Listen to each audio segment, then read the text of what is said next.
Dear student, आज का topic है एटॉमिक न्यूक्लियस और इसके अंदर हम लोग को पढ़ना क्या है, रेडियो एक्टिविटी। देखिए हुआ क्या, जब एक्सरे खोजी गई, जब क्या खोजी गई, एक्सरे खोजी गई थी, तब बहुत सारे साइंटिस्ट का ध्यान एक्सरे की तरफ गया, क्योंकि नया नया डिस्कवर हुआ है। तो इसके बारे में, इसकी प्रॉपर्टीज़ बहुत कम लोगों को पता है, ये बहुत ज़्यादा अनडिस्कवर्ड है अभी। तो इसका किस एलिमेंट के साथ क्या रिएक्शन करता है, इसके बारे में जानकारी बड़े बड़े और अलग अलग साइंटिस्ट कर रहे थे। इसी में एक फ्रेंच साइंटिस्ट थे, उनका नाम था हेनरी बैकुरल। उन्होंने कहा या फिर उन्होंने सोचा कि ये जो एक्सरे है, इस एक्सरे का रिएक्शन यूरेनियम के सॉल्ट के साथ अगर करवाया जाए तो उसका प्रोडक्ट कैसा निकलेगा। उन्होंने क्या किया, इन्होंने सोचा, हेनरी बैकुरल ने,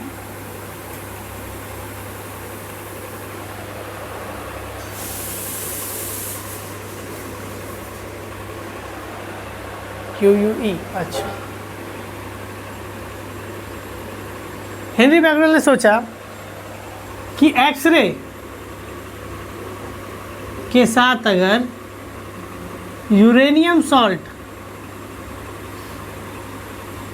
का रिएक्शन करवा दिया जाए तो हमें क्या देखने को मिलेगा, क्या फिनोमेना आपको देखने को मिलेगी। ठीक है, और यहाँ पर उन्होंने एक्सीडेंटली रेडियो एक्टिविटी फिनोमेना को क्या कर दिया, ऑब्जर्व कर लिया। ठीक है, उन्होंने क्या देखा, रेडियो एक्टिविटी के फिनोमेना को ऑब्जर्व कर लिया। ठीक है, और इन्होंने कहा कि कुछ मटेरियल ऐसे होते हैं जिसके अंदर से स्पॉन्टेनियस क्या निकलती रहती है, लाइट निकलती रहती है बिना किसी रिएक्शन के। ये था रेडियो एक्टिविटी के बारे में। किसने सबसे पहले बताया, हेनरी बैकुरल ने, परंतु इन्होंने ज़्यादा बता नहीं पाए। इसके बाद आते हैं कौन, क्यूरी फैमिली। क्यूरी फैमिली में सबसे पहले क्या आपका पेरी क्यूरी, फिर है मैडम क्यूरी। देखो, यूरेनियम जिस खदान से निकाला जाता है, जहाँ से निकाला जाता है, माइनिंग किया जाता है, ठीक है, वहाँ पे पिच बहुत ज़्यादा पाया जाता है। पिच मतलब ये नहीं कि रोड वो अलग करने वाला नहीं, पिच ब्लेंड, क्या कहते हैं उसे, पिच ब्लेंड, पिच ब्लेंड। और ये याद रखिएगा, यूरेनियम इसी से मिलता है। यूरेनियम क्या होता है, इसी को माइनिंग करने पे हमें क्या मिलती है, यूरेनियम का ओर मिलता है। ये समझ आया वर्ड यूरेनियम ओर क्या है, मैं फिर बताता हूँ। मान लीजिए आपका ज़मीन है, आप गए माइनिंग करने के लिए, ज़मीन के अंदर आपने कहा, नहीं यही ना होता है कि पत्थर के टुकड़े निकाल रहे हैं। मान लीजिए आपने एक पत्थर का टुकड़ा निकाला, इस पत्थर के अंदर आयरन है, इस पत्थर के अंदर क्या है, आयरन है। इस पत्थर को जब आप तोड़िएगा ना, तो आपको दिखने में ब्लैक मरून ऐसा दिखेगा, आपको इसके अंदर कहीं लोहा नहीं दिख रहा होगा, लेकिन लोहे की कुछ ना कुछ प्रॉपर्टी इसके अंदर है, यानी मैग्नेटिज्म थोड़ा सा अट्रैक्ट कर रहा है। अब इसे क्या किया, इसे क्रश किया जाएगा, इसके अंदर से बहुत सारे केमिकल, आपका मेटलर्जी से बहुत सारे प्रोसेस होते हैं आपका, उतने सारे प्रोसेस करके छोटा सा, अगर इतना सा क्या करेगा, आपका डस्ट टाइप पे कुछ निकाला जाएगा, इसको हीट करके मेल्ट कराया जाए, फिर सॉलिड किया जाएगा, फिर जाके आपका आयरन तैयार होगा। तो आपने एक पत्थर के टुकड़े के अंदर से क्या निकाल लिया, आयरन निकाल लिया। सपोज ये 100 ग्राम है, अच्छा मान लीजिए, इसका अपना कोई फार्मूला होगा, ये क्या फार्मूला होगा इसका, तो ये पहला टाइप का आयरन, एक पत्थर का टुकड़ा निकाला गया जिसके अंदर 100 ग्राम अगर मैं पत्थर का टुकड़ा लेता हूँ तो इससे मुझे 1 ग्राम क्या मिलता है, आयरन मिलता है। इसका केमिकल फार्मूला देख लिया गया, इसके अंदर सल्फ़र ज़्यादा है, कार्बन ज़्यादा है, क्या क्या ज़्यादा देख लिया गया। एक और अलग से पत्थर का टुकड़ा निकाला गया, इसके अंदर इससे भी आयरन निकाला गया। ये जब 100 ग्राम का ले रहे हैं तो इसके अंदर से 3.5 ग्राम मिल रहा है। ये भी प्रॉफिटेबल है, ये भी प्रॉफिटेबल है। ठीक है, इसका केमिकल फार्मूला जब चेक किया गया और इसका केमिकल देखा गया, ये मरून दिखता है या ब्लैकिश दिखता है, इसका कलर देखा गया थोड़ा सा आपका कह सकते हैं सिल्वरी दिखता है। इसे कहने का मतलब इसका केमिकल फार्मूला अलग होगा, इसका केमिकल फार्मूला अलग होगा। मैं ये कहना चाह रहा था यहाँ से कि आयरन अलग अलग केमिकल फार्मूले वाले पत्थरों से भी निकाला जाता है, तो इसका नाम अलग होगा, इसका नाम अलग होगा। ज़मीन के अंदर से जो पत्थर के टुकड़े निकाले जाते हैं, उस पत्थर के टुकड़ों को क्या कहा जाता है, मिनरल्स। क्या कहा जाता है, मिनरल्स। लेकिन सारे पत्थरों के टुकड़ों से हमें आयरन तो नहीं मिल सकता, ठीक है। अब उन स्पेशल पत्थर के टुकड़े जिससे क्या आयरन निकाला जा सकता है प्रॉफिटेबल हो, या मेटल निकाला जा सकता है प्रॉफिटेबल हो, उन पत्थर के टुकड़ों या फिर उन सबको क्या कहा जाएगा, ओर। क्या कहा जाएगा? इससे आयरन निकाला गया इसलिए आयरन ओर कहलाएगा। जिंक निकाला जाता तो क्या कहलाता? जिंक ओर कहलाता। क्लियर है यहाँ तक? तो इसमें क्या कहा जा रहा है? Pitch blend. क्या है? Pitch blend. ये क्या है? यूरेनियम ओर, यानी इसके अंदर से क्या निकाला जाएगा? यूरेनियम। क्या निकाला जाता है? यूरेनियम। ठीक है।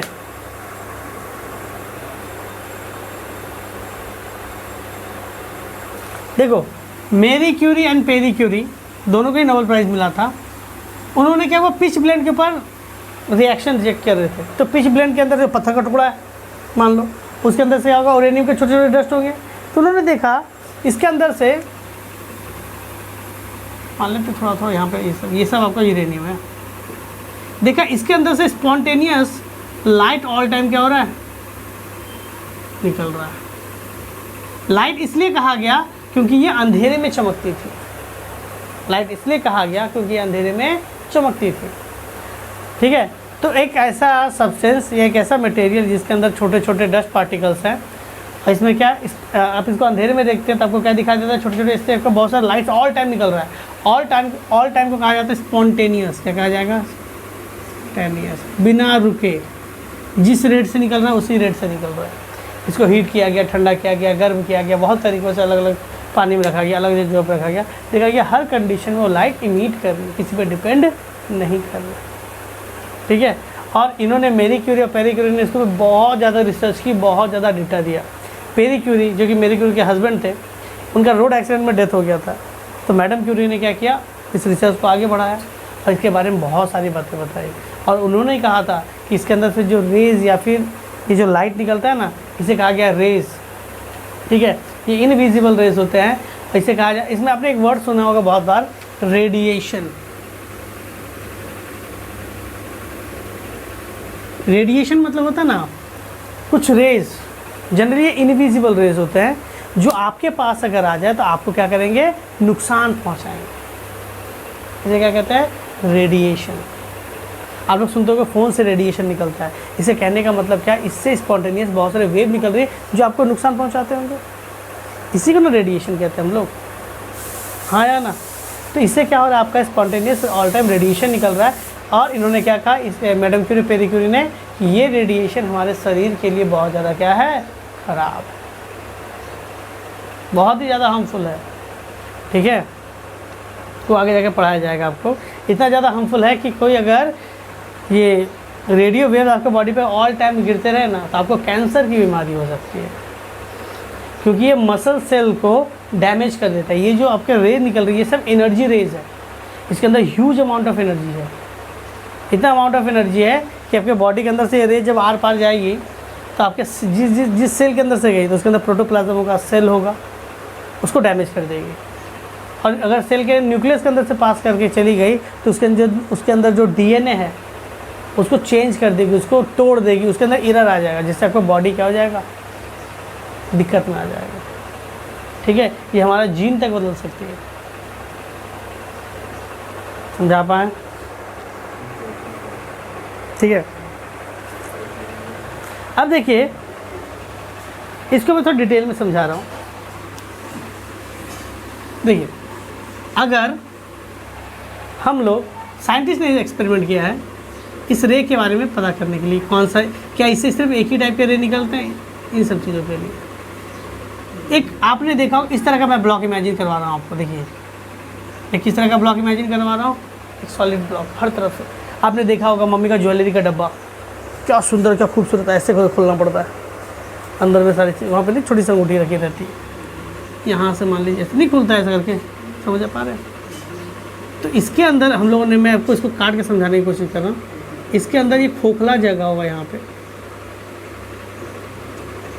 हम लोगों ने क्या किया, यूरेनियम सॉल्ट रख दिया, यूरेनियम सॉल्ट रख दिया, और इसके अंदर छोटी सी सुराख रखी है। इसके अंदर क्या रखी है,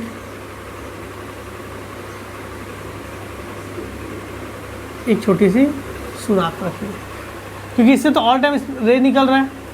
ये जो डब्बा बना हुआ है लेड का बना हुआ है, किसका बना हुआ है? लेड का बना है। इसका रे लेड के आर पार जा नहीं सकता। ठीक है, तो क्या होगा, इसके अंदर से रे निकलने की कोशिश कर, लेकिन रे निकल नहीं पा रहा। इससे रे निकलने की कोशिश किए जा रहा है, लेकिन रे निकल नहीं पा रहा। उसको सिर्फ एक ही पैसेज मिल रहा है, छोटा सा पैसेज, तो रे यहाँ से निकलेगा, आया ना। अब साइंटिस्ट ने क्या किया, एक प्लेट इधर लगाया, एक प्लेट इधर लगाया, एक ऐसा लगाया। ये प्लेट लगाया गया स्ट्रॉन्ग पॉजिटिव फील्ड वाला, ये प्लेट लगाया स्ट्रॉन्ग नेगेटिव फील्ड वाला। ठीक है, प्लेट, और इस फील्ड के ऊपर नो चार्ज, किसी प्रकार का कोई चार्ज नहीं है। और ये जो प्लेट है ना, प्लेट के नीचे, जिस तरह आप लोग ये कैसे बताएं, आप लोग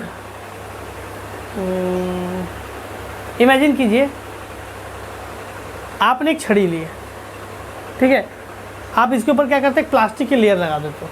क्या करते हो, चारों से प्लास्टिक की लेयर लगा सकते हो नहीं, रैप करके।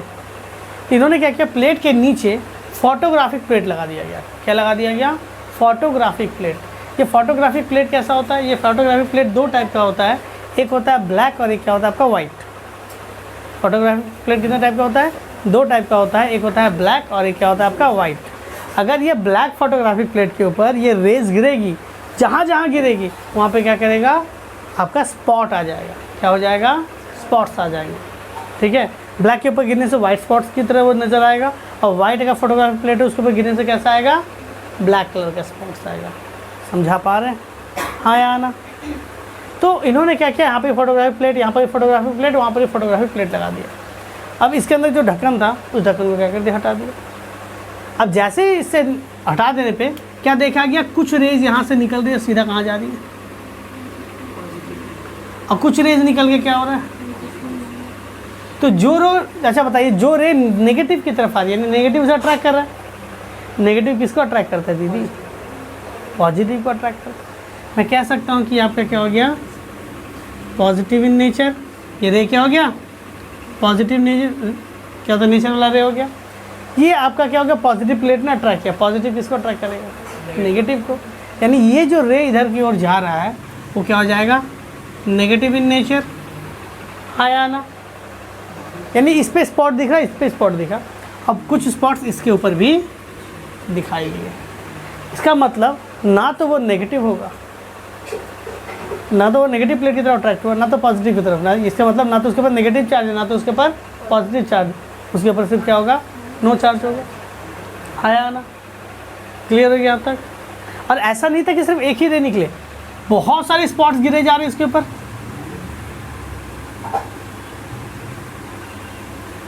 क्योंकि बहुत स्ट्रांग फील्ड था, इसकी तरफ बहुत सारे अट्रैक्ट हो गए। समझा पाए, आया ना। और इसके पास भी आपको क्या होगा, बहुत सारे दिख रहे। ठीक है, इससे ये पता चला कि इससे जो स्पॉन्टेनियस रे निकल रहा है वो तीन कैटेगरी के रे निकली, एक नेगेटिव चार्ज, एक पॉजिटिव चार्ज और एक नो चार्ज। ठीक है, जो पॉजिटिव चार्ज वाली रे थी उसका नाम दिया गया अल्फा रेज। जो नेगेटिव की तरफ, जो क्या हुआ, नेगेटिव नेचर का था, यानी पॉजिटिव की तरफ गया, उसे क्या कहा गया,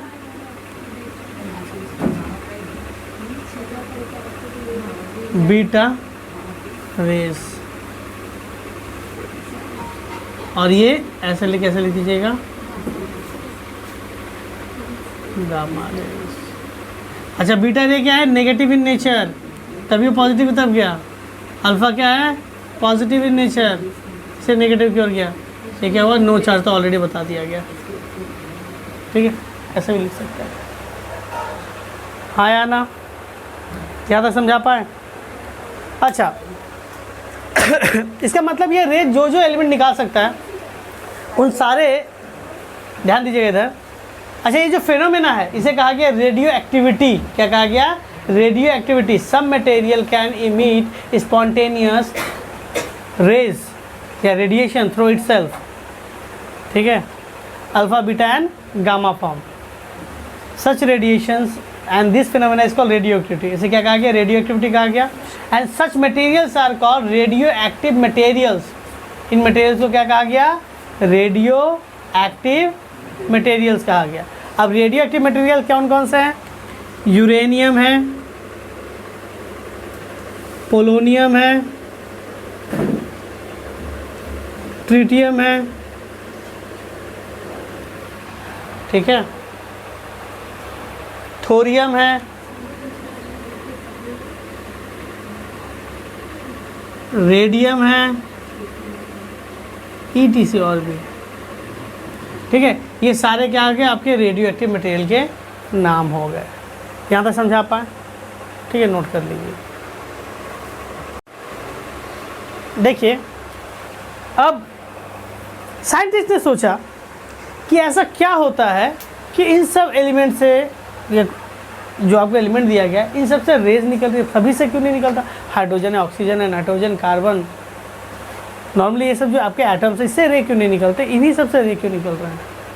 what are the reason behind that some elements are radio active? इसके कुछ रीज़न थे।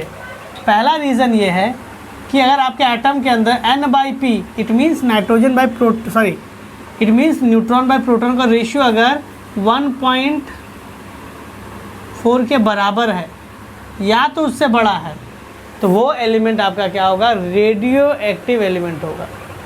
दूसरा, ये जो आपने जो पूरा रिएक्शन देखा, आपने जो टोटल प्रोसेस देखा, ये आपका स्पॉन्टेनियस है और ये न्यूक्लियर प्रोसेस है। ये क्या है? न्यूक्लियर प्रोसेस है। इसका मतलब इसमें ऑर्बिट वाले इलेक्ट्रॉन किसी भी तरह का हेल्प नहीं करते, ये न्यूक्लियस से होता है। अब कहा गया तीसरा कि ऐसा हो क्यों रहा है? पहला तो आपने बता दिया सर, N/P का रेशियो 1.4 से बड़ा होना चाहिए या तो उसके बराबर होना चाहिए। दूसरा रीज़न क्या है? इसका दूसरा रीज़न ये होता है कि जिसके एटॉमिक नंबर 82 से ज़्यादा है, उसका न्यूक्लियस होता है अनस्टेबल। न्यूक्लियस क्या होता है? अनस्टेबल। कोई भी एटम ले लो आप, उसका न्यूक्लियस क्या, अगर ये आपके ऑर्बिट्स हो गए, अगर उसका न्यूक्लियस अनस्टेबल है, तो अनस्टेबल होने के कारण क्या होता है? इसका स्टेबल होना होता है, यानी अंदर में एनर्जी हो गई ज़्यादा। अंदर में क्या होगा? एनर्जी, जितना आपकी रिक्वायरमेंट, आपने उससे ज़्यादा एनर्जी ली है, तो क्या होगा? आपको ये एनर्जी निकालना पड़ेगा। तो ये एनर्जी क्या हो रहा है? बाहर की ओर निकल रहा है। कब तक ये एनर्जी निकलेगा? जब तक कि वो स्टेबल नहीं हो जाता। कहेंगे सर चलिए मान लेते हैं स्टेबल हो गया। स्टेबल होगा तो क्या बनेगा? जितने भी रेडियो एक्टिव एलिमेंट हैं, जब स्टेबल हो जाते हैं तो क्या बन जाते हैं? लेड।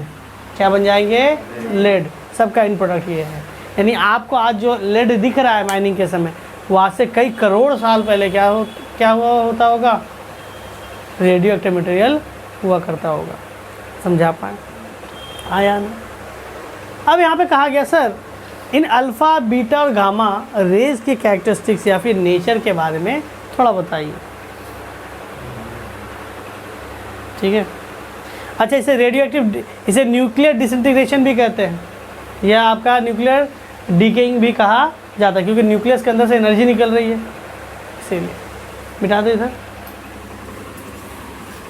अच्छा, मैंने इसके एग्जांपल में रेडियम भी लिखा था। अब आप लोग जब घड़ी खरीदने जाते हैं ना, तो कुछ को आइडिया होगा, हम लोग कहते हैं भैया रेडियम वाली घड़ी देना, ग्रीन कलर का चमकता है, तो वो आपका आर्टिफिशियल है, वो रेडियो एक्टिव नहीं है, जो आप हाथों की घड़ी में लगा के, हाँ, आपके हाथ की घड़ी में लगा रहता है, वो आर्टिफिशियल है। वो सोलर लाइट का एब्जॉर्ब करके अपने अंदर के एनर्जी को बढ़ा देता है, वो क्या होता है? आपका चमक रहा होता है, उससे किसी भी तरह की हानि नहीं है। ठीक है।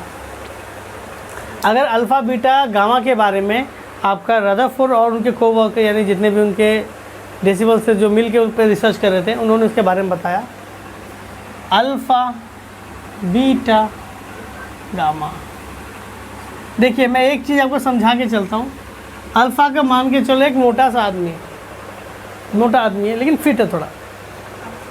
बीटा उससे पतला आदमी है, ज़्यादा अच्छा फिट है।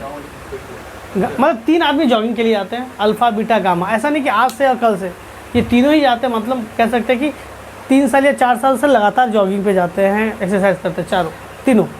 लेकिन ये मोटा है, ये उससे थोड़ा कम, और ये बहुत पतला है। ठीक है, ये चीज़ को इमेजिन करके चलिएगा। तीनों जॉगिंग करते हैं सालों से, लेकिन ये मोटा है, ये इसे थोड़ा कम मोटा यानी पतला है थोड़ा, ये बहुत पतला है। तीनों जॉगिंग करते हैं। आपको पता है जब सालों से जॉगिंग कर रहे हैं यानी इसका आपका स्टेमिना अच्छा होगा। ठीक है, इस चीज़ को याद रखिएगा। तो सबसे पहले मैं बात करता हूँ नेचर के बारे में। अल्फ़ा का नेचर क्या है? पॉजिटिव। बीटा का नेचर क्या है? नेगेटिव। ये क्या होता है? No charge. ये क्या हो जाएगा? No charge. तो चार्ज भी काउंट करते हैं, नेचर न लिखे तो क्या कर देते हैं?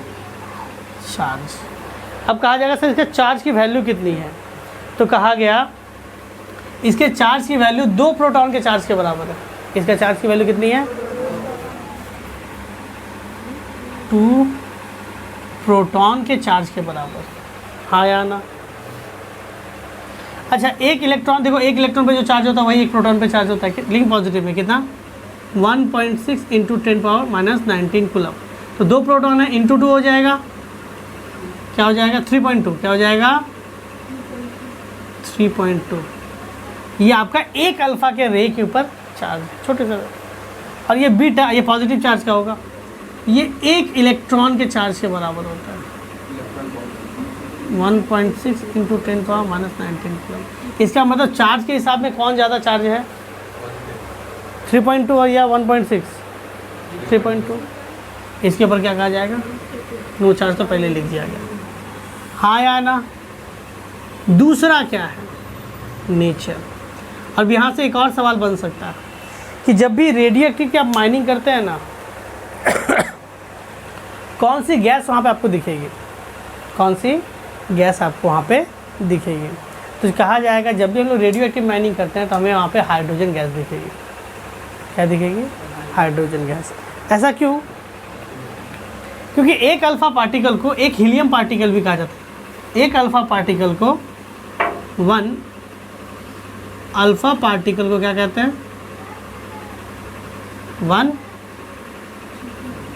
हीलियम पार्टिकल नेचर भी कहा जाता है, यानी He4 ऐसे लिखो या ऐसे लिखो। हाँ या ना? तो अल्फ़ा का नेचर कैसा होता है? हीलियम की तरह। अल्फ़ा का नेचर कैसा होगा?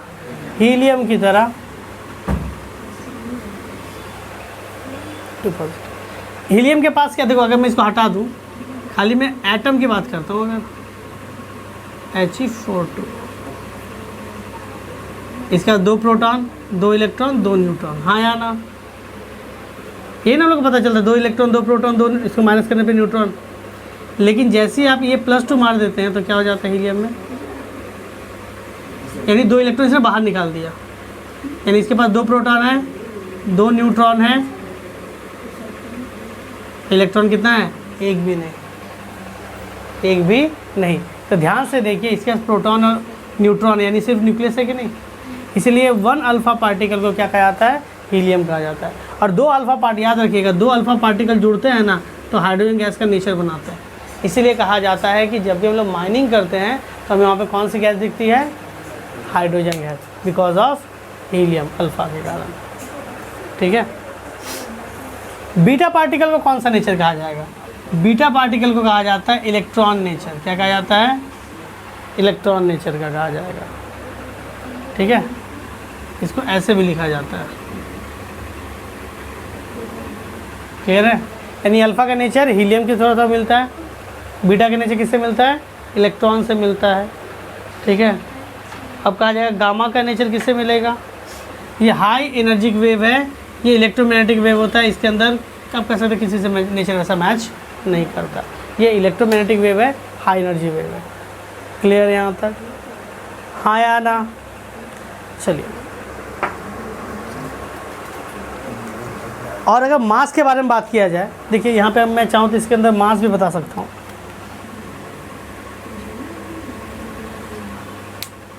अगर मैं थर्ड प्रॉपर्टी लिख दूँ इसका क्या, और लिख क्या दिया? मास।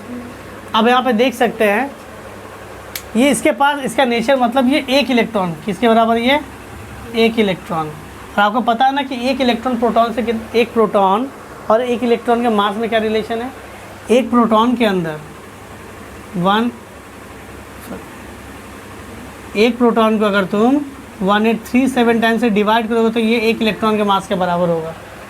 यानी प्रोटॉन से 1837 गुना क्या है, ये हल्का, बहुत ही कम मास होता है। तो इमेजिन करो इसके पास तो क्या 2 प्रोटॉन है, कितना गुना भारी होगा ये इससे। यानी इसका मास ज़्यादा है, इसका मास कम है, इसके पास तो मास है ही नहीं। ठीक है, तो मास होगा तो हम लोग क्या कहेंगे, heavy, less than alpha, no mass. No mass यानी ये प्योर एनर्जी है। गामा क्या है आपका, प्योर एनर्जी। क्लियर है, हाँ या ना, देख लीजिए। इसके मास को कहा जाता है 4 AMU। क्या कहा जाता है, 4 AMU। मास ऑफ अल्फा क्या कहलाएगा, 4 AMU। अच्छा, मास ऑफ बीटा क्या कहलाएगा, 1 AMU। इसका सुनो, अब सवाल होगा सर 1 AMU, चलिए समझ आता है, 1 इलेक्ट्रॉन है इसलिए आपने इसका मास 1 AMU माना, जो भी है। इसका 4 AMU कैसे मान लिया आप, सर 2 प्रोटॉन है, 2 और 2 मिला के 4 हो गया, तो 4 AMU मान लिया गया, तो इसीलिए। समझा पाए। अब बात होता है पेनिट्रेटिंग पावर, भेदन क्षमता, कि कौन आर पार निकलेगा। पेनिट्रेटिंग पावर, देखो अगर अल्फा पार्टिकल के, मैं अगर लिखूँ यहाँ पे penetrating power, 1 millimetre aluminium foil के आर पार चला जाएगा। 1 मिलीमीटर मोटा, 1 मिलीमीटर मोटा एल्युमिनियम के फॉइल के आर पार चला जाएगा। सर 1 मिलीमीटर ज़्यादा हो गया, 0.1 मिलीमीटर के आर पार चला जाता है। कौन, अल्फ़ा। बीटा किसके आर पार जाएगा तब, 1 सेंटीमीटर, 1 सेंटीमीटर। और गामा कितने के पार जाएगा आपका, 100 सेंटीमीटर। एल्युमिनियम प्लेट, हाँ, एल्युमिनियम प्लेट, एल्युमिनियम प्लेट। अच्छा, 0.1 मिलीमीटर मतलब क्या हुआ, आपने अपने स्केल में देखिए तो ये 0 लिखा होता है, यहाँ पे 1 लिखा होता है, ये पे 0.5 हम लोग मानते हैं। 1 2 3 4 1 2 3 4 ऐसे। तो यहाँ से आता 1 मिलीमीटर मापा, सॉरी यहाँ से आता 1 मिलीमीटर मापा जाएगा। इसको 100 छोटे छोटे डिवीज़न करो। कितना डिवीज़न करो, इस छोटे पार्ट को 100 छोटे छोटे डिवीज़न करो, तो ये जो पार्ट आएगा 1/100 ऑफ 1 मिलीमीटर। इतना पतला शीट के आर पार जा पाता है। यानी अल्फ़ा बहुत ही कम पतले को आर पार जा पाएगा। बीटा 1 सेंटीमीटर, यानी इतने मोटे एल्युमिनियम के पार चल जाएगी। और ये 100 सेंटीमीटर, यानी हमारा दीवार भी तो 100 सेंटीमीटर मोटा नहीं होता। 100 सेंटीमीटर मतलब 1 मीटर मोटा दीवार के आर पार ये ये रे चली जाती है। तो इसके पावर जब इतनी ज़्यादा है तो इसके सामने अगर कोई इंसान खड़ा हो जाए तो आराम से इसके पूरे बॉडी के आर पार चली जाएगी। जब एल्युमिनियम शीट के आर पार जा रही है तो हमारा बोन क्या उसको रोक पाएगा, अभी सोचो। अच्छा, तो पेनिट्रेटिंग पावर का जो आपका सीरीज़ पूछेगा एग्जाम में तो क्या कहेगा, अल्फ़ा से ज़्यादा बीटा का है, बीटा से ज़्यादा गामा का है। और ये मास में अगर कहेगा तो अल्फ़ा का मास ज़्यादा है किससे, बीटा से। तो गामा का तो मास ही नहीं है, तो सबसे कम इसी का मास होगा। ठीक है, यहाँ तक हो गया। इसके बाद होता है आयोनाइजेशन पावर। आयोनाइजेशन पावर, एक डब्बा इमेजिन कीजिए, इसके अंदर मान लीजिए गैस भरा हुआ, 1 लीटर गैस भरा हुआ है, और इसके अंदर से मैंने अल्फ़ा पास किया है। तो देखा जाएगा जैसे अल्फ़ा रे पास हुआ, ऑलमोस्ट इसने क्या किया ये मोटा आदमी है, तो मोटा आदमी किसी कंटेनर से पास करेगा तो अधिक तो बहुत सारे लोगों से टकराएगा। तो बहुत सारे गैस, मतलब मान लेते हैं कि 1 लीटर कंटेनर के अंदर से पास करते हैं तो 900 ग्राम को तो आयनाइज कर दे रहा है गैस को। बीटा उससे पतला है, तो एक भीड़ में जब मोटा आदमी गया तो बहुत लोगों से टकराया। उसी भीड़ में अगर पतले आदमी को भेजा जाए तो कम से टकराएगा। अगर बीटा जाएगा तो देखा कि ये 900, मतलब क्या 1 किलो में 900 ग्राम का आयनाइज कर रहा था, ये 1 किलो में देखा जाएगा 400 ग्राम का आयनाइज करेगा। गामा को भेजा जाएगा तो गामा के अंदर तो मास भी नहीं, कुछ भी नहीं है, तो ये 1 किलोग्राम में देखा जाएगा हार्डली 10 ग्राम का आयनाइज करेगा, यानी अधिकतर गैस तो क्या अनआयोनाइज ही रह गए। तो आयनाइजेशन पावर किसका ज़्यादा हो जाएगा? अल्फ़ा का आयनाइजेशन ज़्यादा है, उससे कम है बीटा का आयनाइजेशन, और सबसे कम क्या है? गामा का आयनाइजेशन। ठीक है। अच्छा, इसके बाद क्या था एक और चीज़? अल्फ़ा बीटा गामा का आयनाइजेशन पावर हो गया, पेनिट्रेटिंग पावर हो गया, स्पीड क्या हो गया? स्पीड। पहले बताया गया, देखो तीनों जॉगिंग करते हैं, तीनों के अंदर तो स्टेमिना होगा ही होगा, लेकिन अगर मैं स्पीड की बात करूँ तो गामा का स्पीड होता है एग्जैक्टली लाइट की स्पीड के बराबर। लाइट की स्पीड की बहुत फास्ट है। बीटा उससे 10 गुना कम।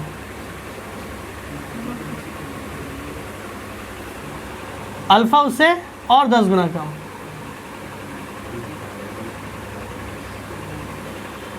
तीनों ही फास्ट है, लेकिन अगर आपस में कंपेयर करें कि अल्फा ज़्यादा तेज है कि बीटा ज़्यादा तेज है कि गामा ज़्यादा तेज है, तो क्या कहिएगा? गामा का वेलोसिटी सबसे ज़्यादा, जिसकी तरफ मुंह बंद होता है वो छोटा होता है ना। अल्फा छोटा है, उससे ज़्यादा स्पीड बीटा का, बीटा से ज़्यादा स्पीड गामा का है। क्लियर है या डाउट है? हाँ या ना? इतना हम लोग समझ गए। ठीक है। अच्छा, एक और चीज़ बता देते हैं। हम लोगों ने जब साइंटिस्ट ने जब रिएक्शन एक्सपेरिमेंट किया तो उन्होंने देखा उसके अंदर से 3 रे निकलता है, अल्फ़ा निकलेगा, बीटा निकलेगा, गामा निकलेगा। लेकिन उन्होंने ये भी कहा अल्फ़ा और बीटा नॉट टुगेदर। देखो पॉसिबिलिटी क्या है, या तो अल्फ़ा या तो बीटा या तो गामा, सिंगल सिंगल। ठीक है। अगर डबल पे जाना है तो अल्फ़ा के साथ गामा, बीटा के साथ गामा, बस यही पॉसिबिलिटी। अल्फ़ा बीटा गामा तीनों एक साथ नहीं निकलेगा, अल्फ़ा बीटा एक साथ नहीं निकलेगा, इस चीज़ को याद रखिए। क्लियर है? जैसे मान लीजिए अभी अल्फ़ा निकला, 1 सेकंड बाद बीटा निकला, 1 सेकंड बाद गामा, अल्फ़ा बीटा एक साथ नहीं निकलेगा। कहने का मतलब ये था। नोट कर लीजिए। हाँ, नोट कर लीजिए। अब देखिए वो सवाल कराने वाले हैं जबकि एग्ज़ाम में 2 नंबर का आता है, एग्जैक्टली 2 नंबर का आएगा। इफेक्ट ऑन इमिशन या disintegration of alpha beta and gamma. Clear है? इधर देखिएगा, एक चीज़ याद रखिए, किसी भी एटम का अगर एटॉमिक नंबर चेंज हो रहा है तो एलिमेंट पूरी तरह से बदल गया। किसी का भी अगर एटॉमिक नंबर चेंज हो रहा है तो एलिमेंट पूरी तरह से क्या हो जाएगा? बदल जाएगा। इस चीज़ को याद रखिएगा। सपोज मेरे पास से क्या है, एक एलिमेंट x, अब इसके आगे लिख नहीं पा रहे तो भी कोशिश करेंगे। ये a, ये है z। अगर एक अल्फ़ा निकला तो क्या होगा? अगर आपका क्या निकलता है, एक अल्फ़ा का इमिशन होगा तो क्या होगा? बात समझिएगा। अल्फ़ा मतलब क्या होता है? हीलियम 4 नीचे 2, अब ऐसे लिखो चाहे ऐसे लिखो, हाँ या ना? तो जैसे हीलियम निकल गया तो जैसे निकले अपना 4 लेके चला जाएगा, ये अपना नीचे से 2 लेके चला जाएगा, हाँ या ना? तो आपका देखिए नीचे एटॉमिक नंबर होता है, 2 लेके चला गया, एटॉमिक नंबर बदल गया, हाँ या ना? एलिमेंट हो जाएगा चेंज। एक्स था, अब क्या बन जाएगा? वाई। जेड के यहाँ पे क्या हो जाएगा? Z-2, और ऊपर ए था ना तो क्या हो जाएगा? A-4, हाँ या ना? 2 नंबर का है बाबू ये सब सवाल। ठीक है, क्लियर है अब तक? चलिए एक तो और अल्फ़ा निकाल देते हैं। क्या हो जाएगा? पहले x था, x गया, y आया, y से मैंने कि अल्फ़ा निकाला, क्या होगा? फिर हीलियम निकलेगा, अल्फ़ा यानी क्या? हीलियम निकलेगा, तो हाँ या ना? ऊपर से 4 और कम जाएगा, तो y था, क्या हो जाएगा? z। 4 और 4 निकल जाएगा तो क्या हो जाएगा? 4 और 4 यानी 8। इधर क्या हो जाएगा? z माइनस, अच्छा z तो ऑलरेडी इसके अंदर लिखा है ना, मान लेते p, Z-4, हाँ या ना? क्लियर है? आपसे सवाल आएगा, अच्छा एक बीटा वाला नहीं करा है ना, सपोज मेरे पास वही x है, इस बार एक बीटा निकल रहा है तो क्या होगा? देखिए अल्फ़ा हीलियम नेचर का होता है, बीटा क्या होता है? इलेक्ट्रॉन नेचर का, -1। देखो दोनों प्लस था ना तो दोनों को माइनस करना पड़ गया, ये माइनस है ना, क्या करना पड़ेगा? प्लस। और आपका एटॉमिक नंबर भी चेंज हो रहा है, एलिमेंट बदल जाएगा। एक्स था, मान लेते इसके बाद बनता है एम। क्या बनता है? एम।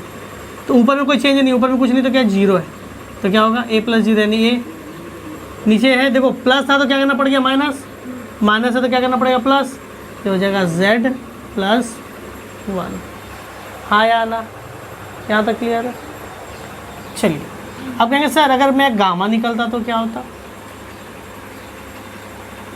गामा तो मासलेस है, चार्जलेस है, जो था वही रह जाएगा, बस उसकी एनर्जी कम जाती है। बहुत ज़्यादा ज़रूरी है ये, इम्पॉर्टेंट के ऊपर 1 स्टार मारो चाहे 2 स्टार मारो, बहुत ज़्यादा ज़रूरी है। क्लियर है? आपसे सवाल क्या आएगा एग्जाम में, सुनिएगा। आपसे क्या देगा, एक एलिमेंट है, सपोज आपसे एलिमेंट कह दिया है क्या, जी एक एलिमेंट है, इससे एक अल्फा और 2 बीटा निकलेगा, तो बताओ उस प्रोडक्ट का इसके साथ क्या रिलेशन है? एक अल्फा और 2 बीटा निकलेगा, एलिमेंट का नाम है जी, ऊपर में होगा एक्स, नीचे क्या है वाई। तो बात सुनिए, जी से अल्फा बीटा तो साथ में नहीं निकलेगा, पहले एक अल्फा निकल गया, अल्फा यानी ऊपर 4 कमेगा, नीचे कितना कमेगा 2, यही तो नीचे कम गया यानी जी का क्या हो जाएगा एच, तो ऊपर 4 कम गया तो x माइनस 4 y माइनस 4। हाँ या ना? ठीक है। अब कह रहा है कि एक अल्फा के बाद 2 बीटा निकला, अच्छा एक तो बीटा निकलता है तो -1, यही तो 2 तो हुआ तो क्या हो जाएगा, -2 हो जाएगा। देखो इधर, अगर नहीं समझ आ रहा है तो आप एक एक करके निकालो, एक बीटा निकालो, नीचे क्या हो जाएगा +1, नीचे क्या हो जाएगा +1, तो हो जाएगा GHI, ऊपर चेंज नहीं होता, y -2 का y -1 हो जाएगा। एक और बीटा निकाल लेते हैं, जी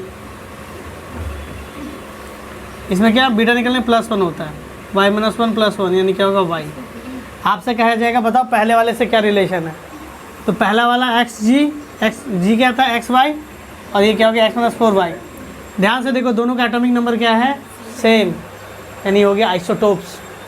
2 element different mass number but same atomic number are called isotope. ये आपके 2 से 3 नंबर का सवाल है कि किसी भी एलिमेंट से अगर एक अल्फा और 2 बीटा निकला तो क्या होगा, अगर एक अल्फा और 2 बीटा निकलेगा तो पहला एलिमेंट और लास्ट वाला एलिमेंट आपस में क्या हो जाएंगे, आइसोटोप हो जाएंगे। समझा पा रहे हैं? और कुछ एग्जाम्पल होते हैं कि यूरेनियम से अगर एक अल्फा निकल गया तो क्या हो जाएगा,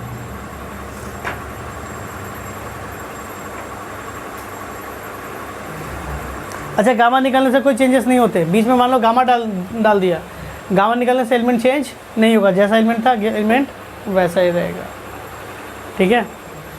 हाँ या ना? इसमें इतना ही करा रहे, बाकी नहीं कराएंगे।